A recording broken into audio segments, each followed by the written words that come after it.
চতুর্দিকে গুপি বাঘা নানান দেশ দেখে হঠাৎ এসে থমকে দাঁড়ায় গুহার সম্মুখে। তোমার কলেজ যদি কাজ দেয়, এইটা তুমি নিও। দেবীর কাজ মহারাজ, পরীক্ষা প্রার্থনী।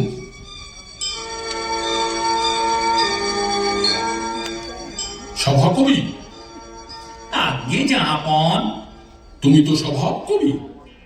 আজ্ঞে, আমি নিজে বলতে চাই না। ব্রত লিখতে হবে, রাজব্রত। শ্রমিকের এক, কৃষকের এক, শিক্ষকের এক।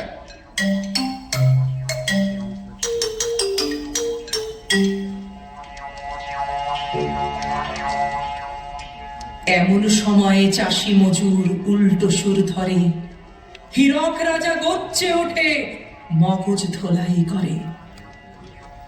প্রার্থনা করে ফজল মিয়া, খাজনা মুকুব করো। গর্জে বলে হীরক রাজা, বাড় বেড়েছে বড়।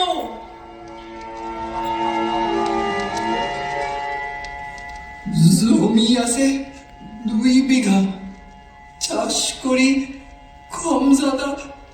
ছেলে বউ পথে বসে, অনাহারে অবশেষে। তার উপর মহাজনের সুদ, রাজার খাজনা। পেটের জ্বালায় আর যে মোরা বাঁচবো না। ফজল মিয়া, শোনো মন দিয়া। বাকি রাখা খাজনা মোটে ভালো কাজ না। বাহ, বাহ, বাহ, বাহ। ভর পেট নাও খাই, রাজকর দেওয়া চাই। না না না মশাই না। যায় যদি যাক প্রাণ, হীরকের রাজা ভগবান। এরে নিয়ে যাও যন্তর মন্তর ঘরে।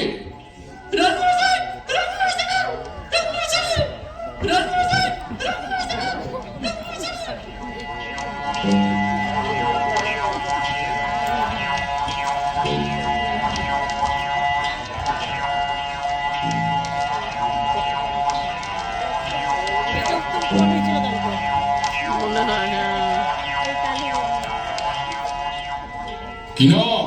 বলুন রাজামশাই। বলে ভালো কি চাই? আমি খুলির মজুর রাজামশাই, মেহনত করি, দিন আনি দিন খাই। সাথে আছে পেয়াদার চাবুকের ভয়। পেটে না খেলে কি করে পিঠে সয়। যে করে খনিতে শ্রম, যেন তারে ডরে জম। অনাহারে নাই খেয়ে, বাহ, বাহ, বাহ, বাহ। বেশি খেলে বাড়ে মেয়ে। পারে মেয়ে। ধন্য শ্রমিকের দান, হীরকের রাজা ভগবান। এ ঠিক কথা নয় রাজামশাই, এ ঠিক কথা নয় রাজামশাই। বাঁচান আমাকে, বাঁচান। এরে নিয়ে যাও যন্তর মন্তর ঘরে।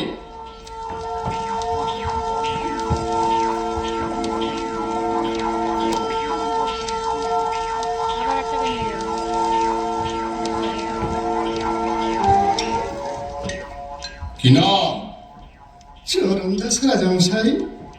পেয়াদায় ধরে বলল, গান কেউ না। গান শেষ আর জান শেষ। এরা কেন যে বোঝে না। কতই রঙ্গ দেখি দুনিয়ায়।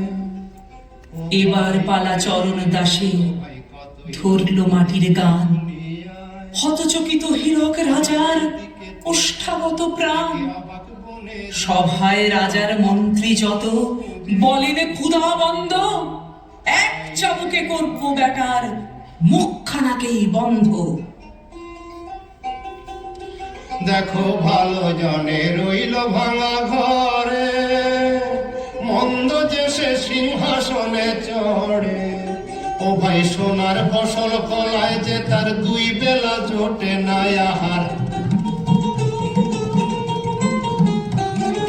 সোনার ফসল ফলায় যে তার 2 বেলা জোটে না আহার। ক্ষীরার খনির মজুর হয়ে কানা করি নাই, ও কানা করি নাই।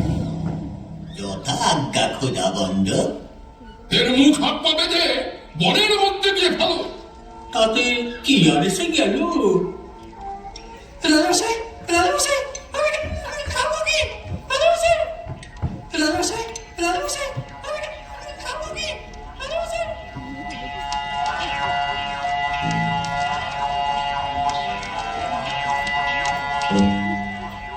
আমার মূর্তি দেখে লোকে পায় যেন টে কত শক্তি ধরে রাজা হিরকে। ওহে রাজ্যধীশী, রাজন, আগামী 1 আশ্বিন মূর্তি যদি উন্মোচন হয় তবে দেখো তার প্রশস্ত সময়। কার মূর্তি মহারাজ? মূর্তি আমার।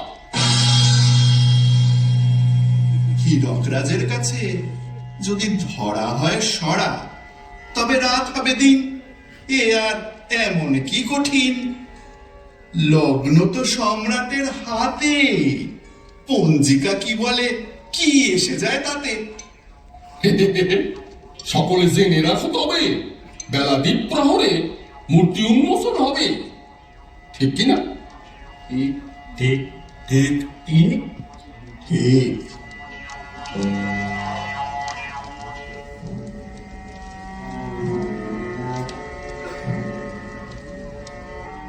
হীরক রাজা নির্দেশ দেন পাঠশালা হোক বন্ধ। শিক্ষামন্ত্রী বলে ওঠেন প্ল্যান খানা নয় মন্দ। শিক্ষামন্ত্রীও পেয়াদা করে যত পাঠশালা বন্ধ। উদয়ন আর পেয়াদা মাঝে লেগে যায় যত দ্বন্দ্ব।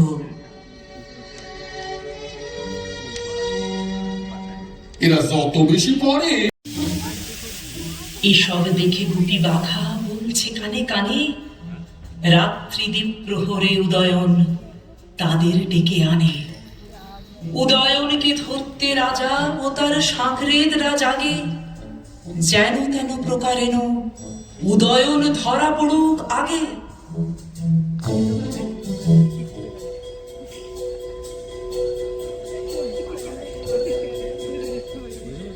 গুপি বাঘার উদয়নের আলোচনা হয় যত, মূর্তির মাঠে দেখা হবে জানাও সত্যি মতো।